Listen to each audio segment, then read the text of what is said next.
ତୁମ୍ଭେ ସର୍ବାନ୍ତକରଣ ସହିତ ମୋର ଅନୁସନ୍ଧାନ କଲେ ମୋର ସନ୍ଧାନ ପାଇବ। ଈଶ୍ୱରଙ୍କୁ ଜାଣିବ କିପରି? ପାପ ପ୍ରତି ବିମୁଖ ହେବା ଆବଶ୍ୟକ। ପ୍ରଭୁ ସଦାପ୍ରଭୁ କହନ୍ତି, ଦୁଷ୍ଟର ମରଣରେ କି ଆମର କିଛି ସନ୍ତୋଷ ଅଛି, ବରଂ ସେ ଆପଣ କୁପଥରୁ ଫେରି ବଞ୍ଚୁ, ଏଥିରେ କି ଆମର ସନ୍ତୋଷ ନାହିଁ। ମୁଁ ତୁମମାନଙ୍କୁ କହୁଅଛି ନା, କିନ୍ତୁ ମନ ପରିବର୍ତ୍ତନ ନ କଲେ ତୁମେମାନେ ସମସ୍ତେ ସେହି ପ୍ରକାରେ ବିନଷ୍ଟ ହେବ। ଯେ ଆପଣ ଅଧର୍ମ ଆଚ୍ଛାଦନ କରେ ସେ ମଙ୍ଗଳ ପାଏ ନାହିଁ, ମାତ୍ର ଯେଉଁ ଲୋକ ତାହା ସ୍ୱୀକାର କରି ଛାଡ଼େ ସେ ଦୟା ପାଇବ। ତଥାପି ସଦାପ୍ରଭୁ କହନ୍ତି, ଏବେ ହେଁ ତୁମେମାନେ ଉପବାସ, ରୋଦନ ଓ ବିଳାପ କରି ଆପଣମାନଙ୍କର ସର୍ବାନ୍ତକରଣ ସହିତ ଆମ ନିକଟକୁ ଫେରି ଆସ।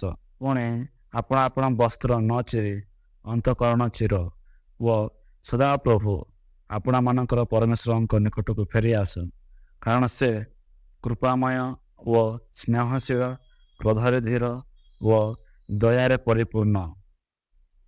ତୁମ୍ଭେମାନେ ବାକ୍ୟ ସାଙ୍ଗରେ ଘେନି ସଦାପ୍ରଭୁଙ୍କ ନିକଟକୁ ଫେରି ଆସ। ତାହାଙ୍କୁ କୁହ, ଅଧର୍ମ ସକଳ ହରଣ କର ଓ ଯାହା ଉତ୍ତମ ତାହା ଗ୍ରହଣ କର।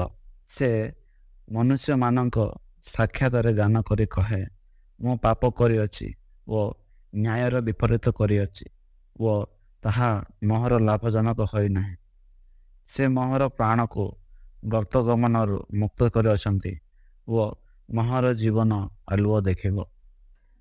ତୁମ୍ଭେମାନେ ଫେର, ଆପଣମାନଙ୍କର ସମସ୍ତ ଅପରାଧରୁ ବିମୁଖ ହୁଅ, ତହିଁରେ ଅଧର୍ମ ତୁମମାନଙ୍କର ବିନାଶଜନକ ନହେବ।